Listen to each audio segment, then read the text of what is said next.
Assalamualaikum warahmatullahi wabarakatuh.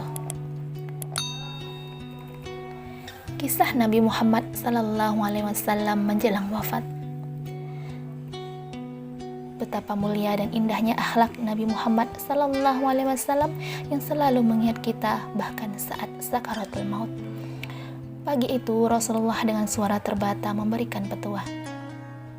Wahai umatku, kita semua ada dalam kekuasaan Allah dan cinta kasih-Nya, maka taatilah dan bertakwalah kepadanya. Kuwariskan dua hal pada kalian, sunnah dan Al-Quran. Barang siapa mencintai sunnahku, berarti mencintai aku, dan kelak orang-orang yang mencintaiku akan bersama-sama masuk surga bersamaku. Khutbah singkat itu diakhiri dengan pandangan mata Rasulullah yang teduh menatap sahabatnya satu persatu. Abu Bakar menatap mata itu dengan berkaca-kaca. Umar dadanya naik turun menahan nafas dan tangisnya. Utsman menghela nafas panjang dan Ali menundukkan kepalanya dalam-dalam. Isyarat itu telah datang, saatnya sudah tiba. Rasulullah akan meninggalkan kita semua, disehati semua sahabat kala itu. Manusia tercinta itu hampir usai menunaikan tugasnya di dunia. Tanda-tanda itu semakin kuat tatkala Ali dan Fadl dengan sigap menangkap Rasulullah yang limbung saat turun dari mimbar. Saat itu seluruh sahabat yang hadir di sana pasti akan menahan detik-detik berlalu kalau bisa. Matahari kian tinggi, tapi pintu Rasulullah masih tertutup. Sedang di dalamnya Rasulullah sedang terbaring lemah dengan keningnya yang berkeringat dan membasahi pelepah kurma yang menjadi alas tidurnya. Tiba-tiba dari pintu luar terdengar seseorang yang berseru mengucapkan salam. "Bolehkah saya masuk?" tanyanya, tapi Fatimah tidak mengizinkannya masuk. "Maafkanlah, ayahku sedang demam," kata Fatimah yang membalikkan badan dan menutup pintu. Kemudian ia kembali menemani ayahnya yang ternyata sudah membuka mata dan bertanya pada Fatimah, "Siapakah itu wahai anakku?" "Tak tahulah ayahku, sepertinya baru sekali ini aku melihatnya," tutur Fatimah lembut. Lalu Rasulullah menatap putrinya itu dengan pandangan yang menggetarkan, seolah-olah bahagian demi bahagian wajah anaknya itu hendak dikenang. "Ketahuilah putriku, dialah yang menghapuskan kenikmatan sementara, dialah yang memisahkan pertemuan di dunia, dialah malaikat maut," kata Rasulullah. Fatimah pun menahan ledakan tangisnya.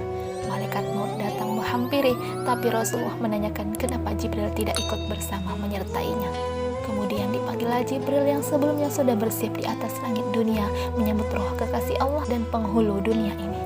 "Wahai Jibril, jelaskan apa hakku nanti di hadapan Allah?" tanya Rasulullah dengan suara yang amat lemah. "Pintu-pintu langit telah terbuka, para malaikat telah menanti rohmu, semua surga terbuka lebar menanti kedatanganmu," kata Jibril.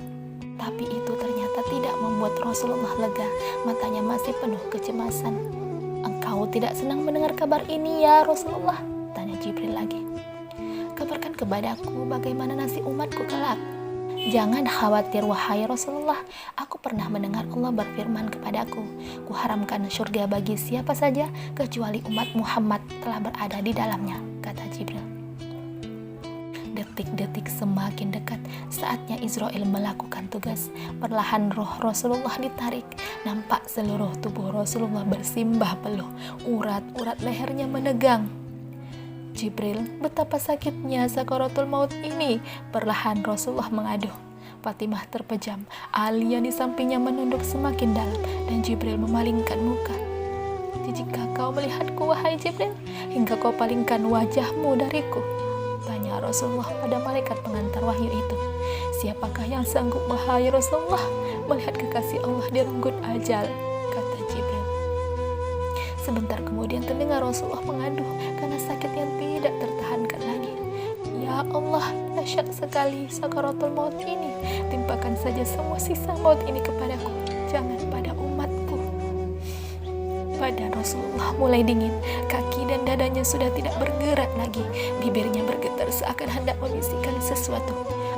Ali mendekatkan telinganya. "Usikum bis shalah wa ma malakat aimanukum." Peliharalah salat dan peliharalah orang-orang yang lemah di antara kamu.